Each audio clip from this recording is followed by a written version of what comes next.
मेरे प्यारे विद्यार्थियों, आपका एपी स्टडी में स्वागत है। चलिए हम आगे चलते हैं। पिछले वीडियो में हमने पढ़ा था कि देयताएं क्या होती हैं। देनदार, प्राप्ताएं, प्राप्यताएं, लेनदार, देयताएं, इन सब के बारे में विस्तार से पढ़ा था। अब हम आगे चलते हैं। आगे हम अन्य पारिभाषिक शब्दावली के बारे में पढ़ेंगे। जैसे पहला जो है वो है लागत। लागत क्या होता है, तो लागत के बारे में हम यहाँ पे विस्तार से समझेंगे। तो चलते हैं, वीडियो को स्टार्ट करते हैं। देखिए लागत क्या होता है। लागत को इंग्लिश में बोलते हैं कास्ट। तो कास्ट तो किसी वस्तु को निर्मित करने में जो खर्च किया जाता है, किसी वस्तु को निर्मित करने में जो खर्च किया जाता है वह लागत कहलाता है। समझ रहे हैं? कहने का मतलब ये है कि किसी भी वस्तु को बनाने में आपको क्या करना पड़ता है, उसके लिए पहले कच्चे माल की आवश्यकता पड़ती है। कच्चे माल को फिर आप उस बनाने के लिए किसी व्यक्ति को रखेंगे या स्वयं बनाएंगे तो आपको उसमें मेहनत करना पड़ेगा। तो उसके लिए जो मजदूरी है उसकी राशि खर्च करनी पड़ेगी हमको, और अन्य प्रकार के बहुत सारे खर्चे हैं। उसको बनाने में हो सकता है कोई औजार का प्रयोग हो, तो औजार के लिए खरीदने के लिए भी हमको राशि की आवश्यकता पड़ सकती है। इस प्रकार जितनी भी चीजें हैं, जितने भी चीजों को बनाने के लिए खर्च करना पड़ता है, उन सारे खर्च को हम क्या बोलते हैं, उस वस्तु की लागत बोलते हैं। सरल शब्दों में किसी वस्तु को बनाने में जितना भी खर्चा आता है वह उसकी क्या होती है, लागत होती है। क्लियर हो गया होगा। उसके बाद देखिए यहाँ पर लिखा है chartered institute of management accountants London ने लागत शब्द को परिभाषित किया है। लागत व्यय, वास्तविक या वैचारिक की वह राशि है जो कि एक निश्चित वस्तु अथवा क्रिया पर किया गया हो अथवा आरोप्य हो। आपको उदाहरण के माध्यम से समझना है। उदाहरण के लिए देखिए, किसी मशीन की लागत में मशीन के क्रय मूल्य के अतिरिक्त उसे लाने का भाड़ा, जैसे वाहन व्यय हो गया, एवं उसकी स्थापना के व्ययों को भी शामिल किया जाता है। ठीक है, तो व्यय वास्तविक हो या वैचारिक, इसमें फर्क नहीं पड़ता। आपको समझना है कि अगर हम मशीन खरीद रहे हैं तो मशीन को अगर हम किसी जगह से लाकर खरीद रहे हैं, किसी जगह पे जाकर, बड़ी सिटी में या किसी बड़े शहर में जाकर के हम खरीद रहे हैं, तो हमको क्या करना पड़ेगा, उस मशीन को खरीदेंगे, फिर उसको वहां से अपने जहां पर व्यापार है वहां तक लाने के लिए हमको किसी न किसी साधन की आवश्यकता पड़ेगी। गाड़ी से ढुलाई करने की आवश्यकता, वाहन की आवश्यकता पड़ेगी। तो उसके माध्यम से हम उस मशीन को अपने व्यवसाय तक लाएंगे, और हो सकता है उस मशीन को हमको कहीं किसी स्थान पर फिट करवाना पड़े, स्थापना करवाना पड़े, तो हो सकता है उसके लिए भी किसी व्यक्ति को उस कार्य के लिए नियुक्त करना पड़े। तो इन सारे चीजों में जितने भी खर्चे होंगे वह क्या होगा, उस वस्तु की लागत होगी।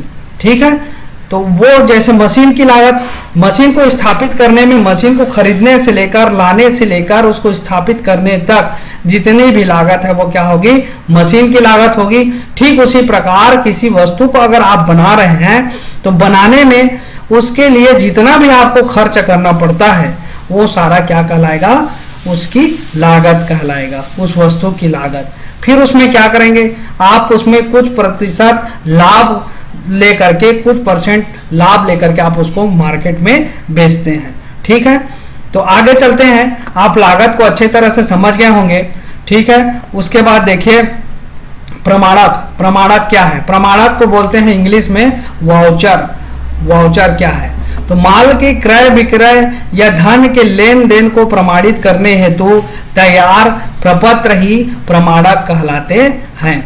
माल के क्रय विक्रय मतलब कोई भी सामान आप खरीद रहे हैं, माल खरीद रहे हैं, क्रय विक्रय का जो भी प्रमाण है वही प्रमाणित करने के लिए जो भी कागज में लिखा जाता है, कागज में बनाया गया रसीद समझिए, तो वो रसीद ही क्या होता है, प्रमाणक कहलाता है। ठीक है, तो माल के क्रय विक्रय या धन के लेन देन को प्रमाणित करने हेतु तैयार प्रपत्र क्या कहलाता है? प्रमाणक कहलाता है। ठीक है, बीजक रकम, भुगतान की रसीद आदि प्रमाणक कहे जाते हैं। जैसे कोई बड़ा व्यापारी है और अगर छोटा व्यापारी उससे सामान खरीदता है तो बड़ा व्यापारी क्या करता है, उसको जितने भी सामान छोटा व्यापारी खरीदा है उसका एक लिस्ट बना करके उसके सामने कितनी राशि हो रही है वो सारे का एक लिस्ट बिल बना करके देता है, रसीद बना करके। वही रसीद को हम क्या बोलते हैं? प्रमाणक कहते हैं। ठीक है, और उसी के आधार पर वो क्या करता है, व्यापारी उतने राशि को भुगतान करता है। समझ गए होंगे। चलिए आगे बढ़े। अब देखिए, अब हम समझते हैं माल। माल क्या है? इंग्लिश में इसे गुड्स कहते हैं। जिस वस्तु का व्यापार में क्रय विक्रय किया जाता है उस वस्तु को हम क्या कहते हैं? माल कहते हैं। देखिए, जिस वस्तु का व्यापार में क्रय विक्रय किया जाता है, क्रय विक्रय करेंगे जिस वस्तु का भी, उस वस्तु को हम क्या कहते हैं? माल कहते हैं। आप अपने क्षेत्र के दुकानदार के पास जाते हैं तो कई बार आपको सुनने को भी मिलता होगा कि अभी माल खत्म हो गया है, माल अभी आया नहीं है, आएगा तो आपको मिल जाएगा। इस प्रकार का शब्द कई बार सुनने को मिलता है। तो माल क्या है? तो आपको समझ में आना चाहिए कि माल जो है व्यापार में जिस वस्तु का क्रय विक्रय करते हैं उसी वस्तु को हम क्या कहते हैं? माल कहते हैं। क्लियर हो गया। उसके बाद आगे चलते हैं पूंजीगत व्यय। पूंजीगत व्यय को इंग्लिश में कैपिटल एक्सपेंडिचर कहते हैं। ठीक है, तो पूंजीगत व्यय क्या होता है? तो व्यापार हेतु स्थायी संपत्ति खरीदने, संपत्ति की कार्य क्षमता बढ़ाने, व्यापार का विकास करने तथा पूंजी को एकत्रित करने के लिए किए गए समस्त व्यय पूंजीगत व्यय कहे जाते हैं। आपको समझना है पूंजीगत व्यय क्या है। तो जो भी स्थायी संपत्ति पर जो हम व्यय करते हैं वो पूंजीगत व्यय कहलाता है।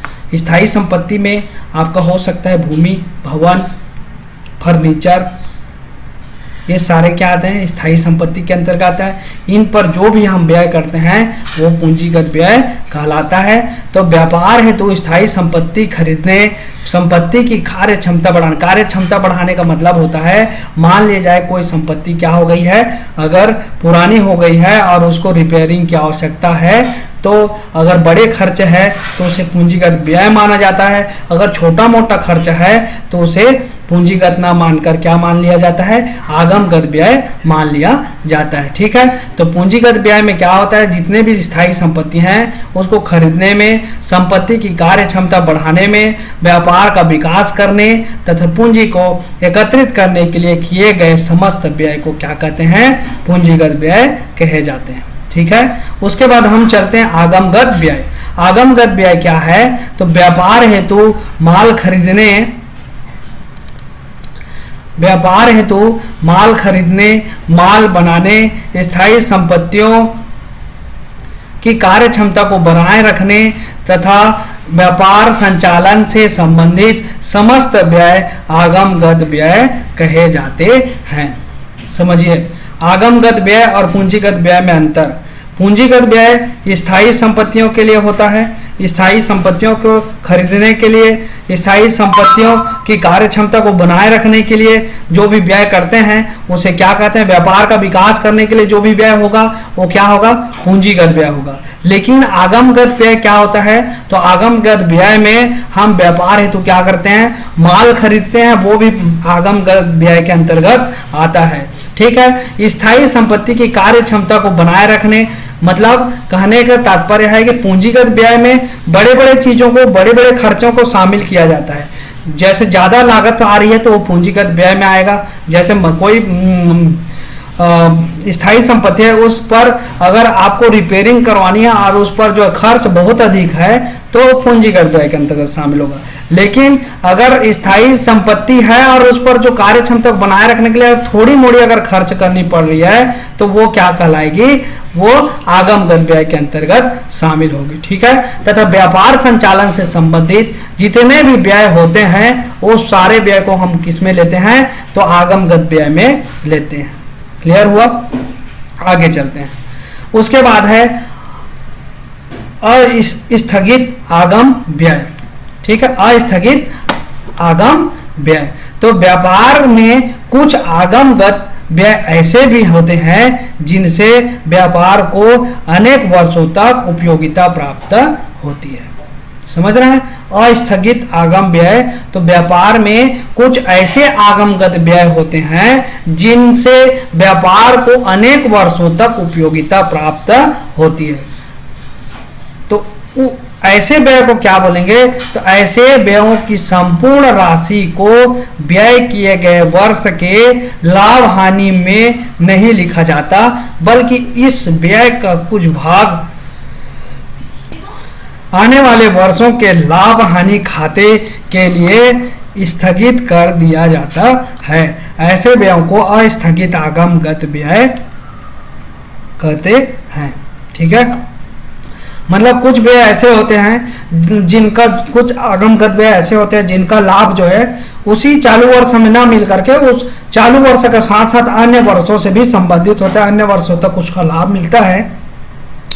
तो उस स्थिति में क्या होता है? उस स्थिति में ऐसे व्ययों को हम क्या करते हैं? संपूर्ण राशि जो व्यय किए हैं उसका वर्ष के लाभ हानि खाते में नहीं लिखा जाता, उसको क्या करते हैं? बल्कि उस व्यय के कुछ भाग को आने वाले वर्ष के लाभ हानि खाते के लिए क्या कर दिया जाता है? स्थगित कर दिया जाता है। इसलिए इसे क्या बोला जाता है? ऐसे व्ययों को हम अस्थगित आगम व्यय कहते हैं।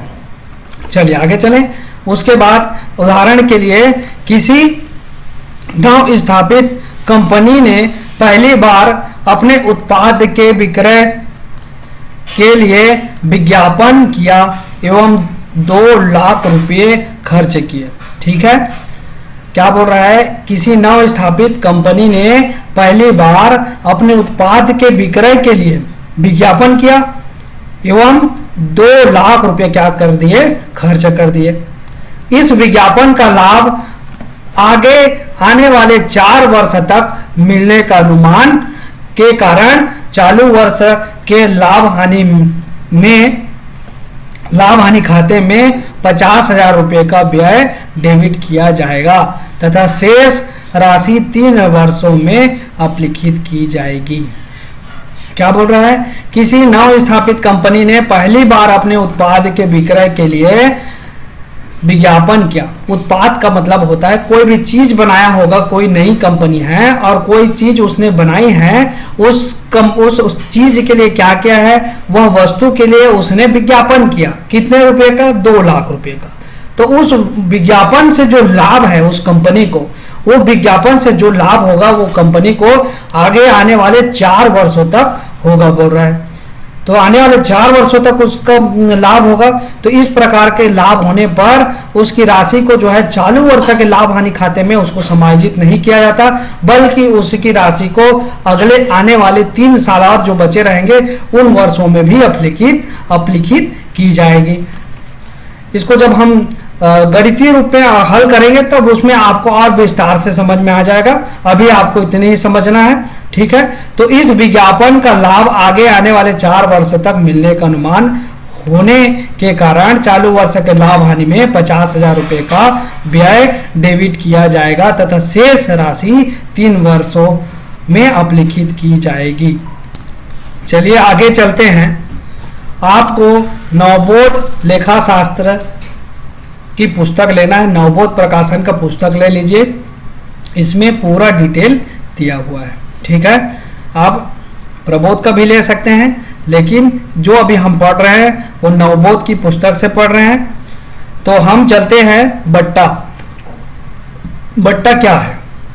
तो बट्टा को इंग्लिश में डिस्काउंट बोलते हैं। किसी भी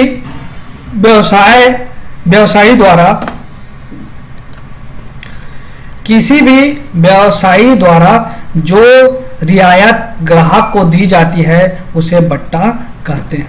यहां पर एक शब्द आपको मिला है। क्या शब्द मिला है? रियायत। ये रियायत क्या है? रियायत मतलब होता है छूट। इतने, जैसे आप मार्केट जाते हैं तो कई जगह सुनने को मिलता है कि आपको इतने रुपए का छूट दिया जा रहा है, इतने रुपए का छूट है, इतने रुपए का छूट है। तो वो क्या है? वही छूट को हम क्या बोलते हैं? रियायत बोलते हैं। ठीक है। तो किसी भी व्यवसायी द्वारा जो रियायत ग्राहक को दी जाती है उसे क्या कहते हैं, हम बट्टा कहते हैं। जो रियायत मतलब जो छूट दी जाती है ग्राहक को उसे हम क्या कहते हैं, बट्टा कहते हैं। बट्टा को दो भागों में बांटा जाता है, कौन कौन सा, तो बट्टा को दो भाग है, पहला है व्यापारिक बट्टा और दूसरा है नगद बट्टा। ठीक है, बट्टा के दो भाग है, व्यापारिक बट्टा और नगद बट्टा। ठीक, हम इसके बारे में समझेंगे। देखो, किसी भी व्यवसायी द्वारा अपने ग्राहक को दी जाने वाली छूट क्या कहलाती है, तो वह कहलाती है बट्टा कहलाती है। ठीक है, तो आगे चलते हैं। व्यापारिक बट्टा क्या है, बट्टा को ट्रेड डिस्काउंट बोलते हैं, ट्रेड डिस्काउंट व्यापारिक बट्टा को। तो विक्रेता द्वारा अपने ग्राहक को माल के सूची मूल्य में दी जाने वाली रियायत या छूट ही व्यापारिक बट्टा कही जाती है। देखो, यहाँ पर दो चीजें हैं। माल के सूची मूल्य में, माल के सूची मूल्य से तात्पर्य माल का जितना मूल्य रहता है, आप जाते हैं दुकानदार के पास कोई सामान खरीदने के लिए, तो आपको जो भी वस्तु है उसमें एक मूल्य अंकित रहता है। आप देखेंगे उसमें क्या रहता है, मूल्य अंकित रहता है। अंकित रहता मतलब छपा रहता है। तो वो दुकानदार क्या करता है, उस मूल्य को, जैसे आप पुस्तक कापी खरीदने के लिए भी जाते हैं तो पुस्तक कापी के शुरुआत में जो मूल्य लिखा रहता है वो सारे को क्या कर देगा, दुकानदार लिख देता है। ये पुस्तक लिया इसका इतना रेट, ये पुस्तक लिया इसका इतना रेट, सारे का लिस्ट बना देगा, नीचे में टोटल कर देगा। और उस दुकान में अगर किसी प्रकार का छूट रहता है तो उस टोटल में क्या करता है, वो जितनी राशि होता है उसमें एक निश्चित प्रतिशत से डिस्काउंट दे देता है। मान लीजिए 200 का आपने पुस्तक खरीदा, उसमें 10% डिस्काउंट अगर बोल रहा है कि 10% मैं आपको छूट दूंगा, तो 200 का 10% आपको निकाल लेना है। या मतलब 200 का 10% वो दुकानदार क्या कर देता है, उस बिल में से माइनस कर देता है। और माइनस करने के पश्चात आपको इतनी राशि का पेमेंट करना है, ये बता देता है। ठीक है, तो आपको इसी को चीज को समझना है कि माल का सूची मूल्य मतलब माल के लिखे हुए जो मूल्य है उस पर जो आपको छूट मिलता है वो क्या कहलाता है, व्यापारिक बट्टा कहलाता है। ठीक है, ये कोई भी विक्रेता कस्टमर को, अपने कस्टमर को क्या करता है, ये छूट प्रदान करता है। ठीक है, तो देखिए आगे चलते हैं। एक थोक विक्रेता द्वारा फुटकर विक्रेता को माल के सूची मूल्य में कुछ प्रतिशत रियायत इसलिए दी जाती है ताकि वह भी कुछ लाभ अर्जित कर सके। इस प्रकार की छूट विक्रय बढ़ाने के प्रयोजन से दी जाती है। देखो, यहाँ पर एक शब्द आया फुटकर विक्रेता, एक शब्द फुटकर। फुटकर विक्रेता क्या है और थोक विक्रेता क्या है। थोक विक्रेता मतलब जो अधिक मात्रा में सामान का क्रय विक्रय करता है उसे थोक विक्रेता कहते हैं। और जो कम मात्रा में सामान का क्रय और विक्रय करता है उसे क्या बोलते हैं, हम फुटकर विक्रेता कहते हैं। जैसे आपके जो एक चीज और समझ सकते हैं, जो विक्रेता जो है सीधे ग्राहकों को विक्रय करते हैं वो फुटकर विक्रेता के अंतर्गत आते हैं। और जो बड़े विक्रेता होते हैं वो छोटे विक्रेताओं को विक्रय करते हैं। क्लियर हो गया। ठीक है, तो थोक विक्रेता और फुटकर विक्रेता। फुटकर विक्रेता को भी माल के सूची मूल्य में थोक विक्रेता छूट देता है।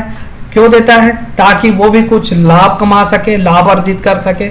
ठीक है, इस प्रकार की छूट जो है विक्रय बढ़ाने के प्रयोजन से दी जाती है। इस छूट का लेखा पुस्तकों में नहीं किया जाता। और इस प्रकार का जो छूट है फुटकर विक्रेता भी अपने ग्राहक को देता है। क्यों देता है, क्योंकि उसका भी विक्रय बढ़े, इसी उद्देश्य से वो भी अपने ग्राहकों को कुछ छूट अपने सामान पे देता है। ठीक है, तो यह जो है विक्रय बढ़ाने के प्रयोजन से दिया जाता है, उद्देश्य से दिया जाता है। इस छूट का लेखा पुस्तकों में नहीं किया जाता। ठीक है, आपको याद रखना है व्यापारिक छूट का लेखा पुस्तकों में नहीं किया जाता।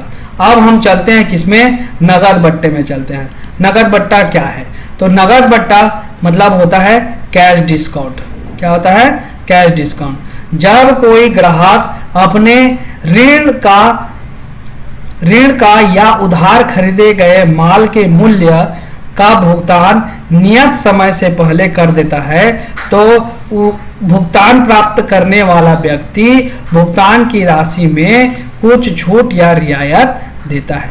आपको समझना है कि जब कोई ग्राहक अपने ऋण का या उधार खरीदे गए माल के मूल्य का भुगतान नियत समय से पहले कर दे। नियत समय मतलब अगर कोई ग्राहक जो है किसी विक्रेता से सामान उधारी में खरीदा है और वो बोला है कि मैं 2 माह पश्चात उस पैसे को आपको लौटा दूंगा या भुगतान कर दूंगा, तो उस 2 महीने बाद क्या करता है वो जो ग्राहक है वो जा करके उसको भुगतान कर देता है।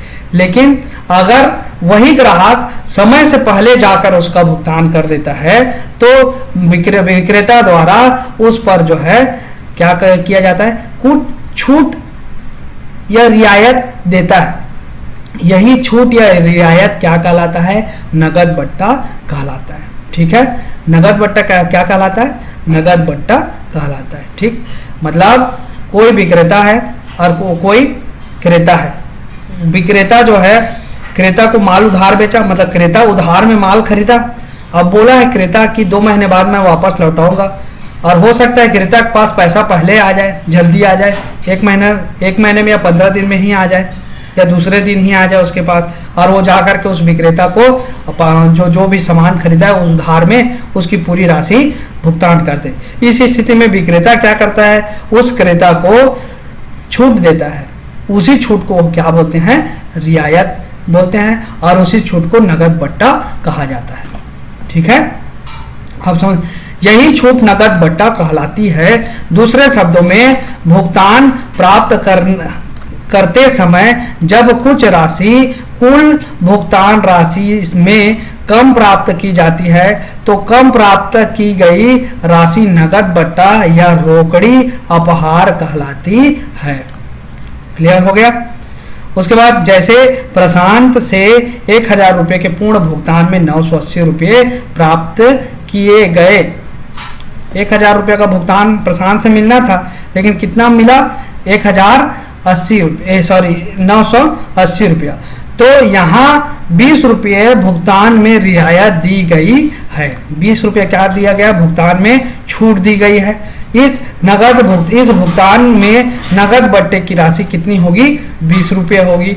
बट्टे की यह राशि प्रशांत के लिए लाभ है, किंतु भुगतान प्राप्त करने वाले व्यक्ति की हानि होगी। जो क्रेता है उसके लिए तो लाभ होगा ये, लेकिन जो भुगतान प्राप्त करने वाला व्यक्ति मतलब व्यापारी है, उसके लिए ये क्या होगा, हानि होगा। हानि होता है, मतलब हानि के रूप में इसका लेखा किया जाता है। आगे हम इसके जनरल एंट्री करेंगे, उसमें विस्तार से बताएंगे कि कैसे इसका हानि का लेखा होता है। नगद बट्टे का, व्यापारिक बट्टे का तो किसी प्रकार का कोई लेखा नहीं होता, लेकिन नगद बट्टे का लेखा हमको करना पड़ेगा। ठीक है, तो अब हम आगे बढ़ते हैं। चलिए अब हम समझते हैं कि व्यापारिक बट्टा क्या होता है और नगद बट्टा क्या होता है। ये दोनों चीजों को हमको विस्तार से समझना है। व्यापारिक बट्टा के बारे में आपने थोड़ा बहुत अभी जाना है, और नगद बट्टा क्या होता है हम इसके क्या देखेंगे, अंतर को देखेंगे। अंतर को, इसका अंतर क्या होता है इसके बारे में हम चर्चा करेंगे। चलिए पहला जो है अंतर का आधार को देखते हैं, और यहाँ पर है व्यापारिक बट्टा और नगद बट्टा। तो पहला जो अंतर का आधार है वो है उद्देश्य।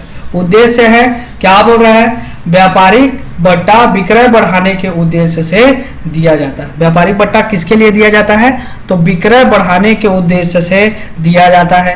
और नगद बट्टा क्या है, तो नगद बट्टा जो है शीघ्र भुगतान प्राप्त करने के उद्देश्य से दिया जाता है। समझना है आपको, ये नगद बट्टा जो है शीघ्र भुगतान प्राप्त करने के उद्देश्य से दिया जाता है, और जो व्यापारिक बट्टा है वो विक्रय बढ़ाने के उद्देश्य से दिया जाता है। क्लियर हो गया होगा। फिर हम चलते हैं गणना। गणना मतलब इसकी गणना कैसे की जाती है, तो व्यापारिक बट्टे की गणना माल के सूची मूल्य या छपे हुए मूल्य पर एक निश्चित प्रतिशत की दर से की जाती है। समझ रहे हैं, माल के व्यापारिक बट्टे की गणना माल के सूची मूल्य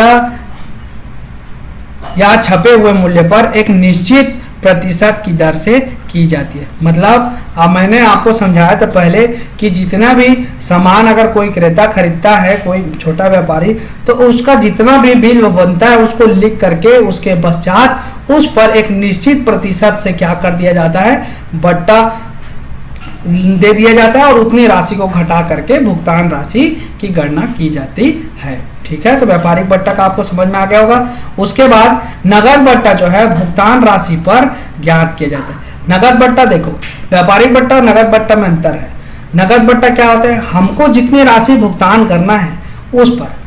क्या व्यापारिक बट्टा तो सबको मिलता है, जो उधार खरीदेगा उसको भी मिलेगा और जो नगद खरीदेगा उसको भी मिलेगा। उदाहरण के लिए मैंने ये मोबाइल खरीदा दुकान से, मोबाइल खरीदा दुकान से, हो सकता है मैं व्यापारी हूं, मैं छोटा व्यापारी हूं और सामने वाला बड़ा व्यापारी है। ठीक है, तो मैंने इस मोबाइल को मान लिया जाए 15,000 रुपए में उस व्यापारी से खरीदा। अगर 15,000 में मैं इस मोबाइल को उस व्यापारी से खरीदता हूं और वह बोल रहा है कि इसमें मैं आपको 20% डिस्काउंट दे रहा हूं, तो 15,000 का 20% आपको निकालना पड़ेगा। मान लीजिए जाए 15,000 का 20% आप निकाल लीजिए तो हो जाता है 15 दूने 30, 3,000 रुपये। तो 15,000 में 3,000 आप माइनस कर दिए तो कितना बचा, 12,000।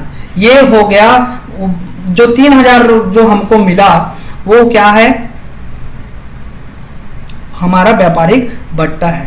व्यापारिक बट्टा को घटाएंगे तो हमारा भुगतान योग्य मूल्य निकल जाता है, जितना हमको भुगतान करना है। समझ में आ रहा है ना। तो हमने यहाँ इसको 15,000 का मूल्य का था, दुकान में गए तो हमने इसको बिल बनवाया तो 15,000 में से हमको 20% डिस्काउंट मिला, तो 15 दूने 30, 3,000 रुपया डिस्काउंट हो गया। तो 15 में से 3,000 घट गया तो कितना बचा, 12,000। अब हमने उस दुकानदार को बोला कि भैया अभी मेरे पास पैसा नहीं है, इसको दे दिए रहो, मैं 2 महीने बाद आपको इसका पैसा दे दूंगा। दुकानदार राजी हो गया, ठीक है भैया। उसके बाद आगे क्या हुआ, तो आगे जो है मेरे पास अगले ही दिन या हो सकता है 1 हफ्ता बाद मेरे पास पैसा आ गया कहीं से और मैं उस दुकानदार के पास जाता हूं और उस दुकानदार को इसका पेमेंट जो 12,000 है उसको भुगतान करने के लिए देता हूं। तो उस समय जो है दुकानदार जो व्यापारी है वो जो है उसमें मेरे 12,000 रुपये में से मान लिए जाए 1,000 रुपये और कम कर दिया। ठीक है, तो मेरे को देना कितना पड़ा, 1,000 कम देना पड़ा, मतलब 11,000 दिया। मेरे को देना कितना था, 12,000 देना था, तो 1,000 रुपया वो नगद भुगतान जो किए हैं उसके लिए उसने कम कर दिया। तो इस स्थिति में जो 1,000 है वो व्यापारी के लिए हानि हुआ और हमारे लिए क्या हो गया, लाभ हो गया। इस प्रकार नगद बट्टा जो है नगद भुगतान करने पर प्राप्त होता है। ये मैंने आपको उदाहरण के लिए समझाया।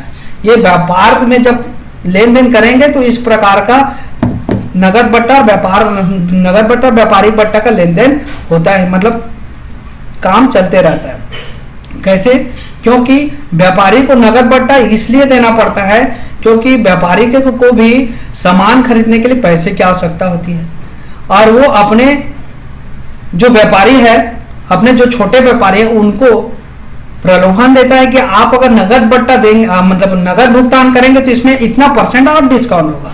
अगर आप उधार लेते हैं तो आपको केवल 10% ही, मान लीजिए 10% दे रहे तो उधार लेते हैं तो आपको 10% ही आपको क्या करेंगे, डिस्काउंट करेंगे। लेकिन अगर बोलता है कि व्यापारी बोलता है कि अगर इसमें नगद करते हो तो आपको 10% और दूंगा, मतलब 20% का डिस्काउंट दूंगा। तो ये क्यों ऐसा देते हैं, इसलिए देते हैं ताकि व्यापारी को भी जल्दी जल्दी जो बेचा गया सामान है उसकी राशि मिल सके, उसका राशि पेंडिंग ना रहे, मतलब बकाया ना रहे, ताकि वो व्यापार में और भी सामान खरीद करके ला करके, माल खरीद करके ला करके बेच सके, उसकी राशि फंसी ना रहे कहीं पर भी। ठीक है, आगे चलते हैं। फिर उसके बाद है लेखा। लेखा क्या है, तो व्यापारिक बट्टों का जो है पुस्तकों में लेखा नहीं किया जाता। जो भी व्यापारिक बट्टा उसका पुस्तक में लेखा नहीं करेंगे, लिखेंगे नहीं। फिर नगद बट्टे का लेखांकन किया जाता है। ठीक है, नगद बट्टे का क्या है, लेखांकन किया जाता है। बट्टा किसको दिया जाए, तो यहाँ पर यह बट्टा उन सब ग्राहकों को दिया जाता है जो एक सी वस्तु का व्यापार करते हैं। उन सभी ग्राहकों को दिया जाता है जो एक सी वस्तु का व्यापार करते हैं, जबकि नगद बट्टा केवल उन ग्राहकों को दिया जाता है जो समय के पूर्व मूल्य का भुगतान करते हैं। देखिए, नगद बट्टा केवल उन ग्राहकों को दिया जाता है जो समय के पूर्व मूल्य का भुगतान करते हैं। क्लियर हो गया होगा। आगे चलते हैं। बीजक में उल्लेख। इस बट्टे का उल्लेख बीजक में किया जाता है। बीजक मतलब आपका रसीद, उसमें किया जाता है, अर्थात बीजक में इसे माल के मूल्य में घटाकर दर्शाया जाता है। ठीक है, जबकि नगद बट्टे को बीजक में नहीं दर्शाया जाता है। नगद बट्टे को बीजक में नहीं दर्शाते हैं। ठीक है। समय, तो यह माल क्रय करते समय दिया जाता है। व्यापारिक बट्टा माल क्रय करते समय दिया जाता है, जबकि नगद बट्टा क्या होता है, यह छूट भुगतान करते समय दिया जाता है। क्लियर हो गया। ठीक है। राशि, तो व्यापारिक बट्टे की जो राशि है वह सामान्यतः बड़ी होती है, जबकि नगद बट्टे की जो राशि होती है वो सामान्यतः छोटी होती है। उसके बाद चलते हैं दोनों छूट एक साथ। तो व्यापारिक कटौती के साथ नगद कटौती भी मिल सकती है। ठीक है, लेकिन नगद छूट के साथ आवश्यक नहीं कि रोकड़ छूट पाने वाले को व्यापारिक छूट मिली हो। यह आवश्यक नहीं है कि अगर व्यापारिक जो बट्टा मिला है उसको नगद बट्टा भी मिला है, मतलब नगद जो बट्टा मिला है उसको व्यापारिक बट्टा भी मिला है, ये आवश्यक नहीं है। ठीक है, तो इतना है। ये सारे चीज़ों को आप घर पर बढ़िया से पढ़िए, वीडियो को बार बार रिवीजन कीजिए, सारी चीज़ें स्पष्ट रूप से क्लियर हो जाएंगी आपके दिमाग में, और इन चीज़ों को आप याद करेंगे तो निश्चित रूप से आगे आने वाले जो चैप्टर हैं उसमें आपको बहुत ज़्यादा मदद मिलेगी। ठीक है, तो यहाँ पर देखिए महत्वपूर्ण तथ्य में लिखा है, कंपनी के अतिरिक्त अन्य व्यापारिक संस्थानों के लिए हिसाब किताब रखना कानूनन अनिवार्य नहीं है, किंतु इसकी उपयोगिता की दृष्टि से यह महत्वपूर्ण है। दूसरा लिखा है, बही खाता या पुस्तपालन लेखांकन का एक महत्वपूर्ण भाग है। फिर तीसरा लिखा है, जहां पुस्तपालन का कार्य समाप्त होता है वहीं से लेखांकन का कार्य प्रारंभ होता है। ठीक, तो इतने को समझिए। ये आज हमारा जो पहला वाला चैप्टर है लेखांकन की प्रस्तावना, ये पूर्णतः कंप्लीट हो चुका है, पूरा हो गया है। आपको इन सारे वीडियो को जो बनाया हूं मैंने उसे आप देखिए और उसको बार बार रिवीजन कीजिए, आपको ये सारी चीज़ें क्लियर हो जाएंगी। उसके बाद हम नेक्स्ट चैप्टर की ओर नेक्स्ट वीडियो में चलेंगे। तब तक के लिए आप अपने वीडियो को देखते रहिए और सब्सक्राइब कर दीजिए, बेल आइकन को प्रेस कर दीजिए, ताकि जो भी नया वीडियो बने उसका नोटिफिकेशन आप तक पहुंच सके। धन्यवाद।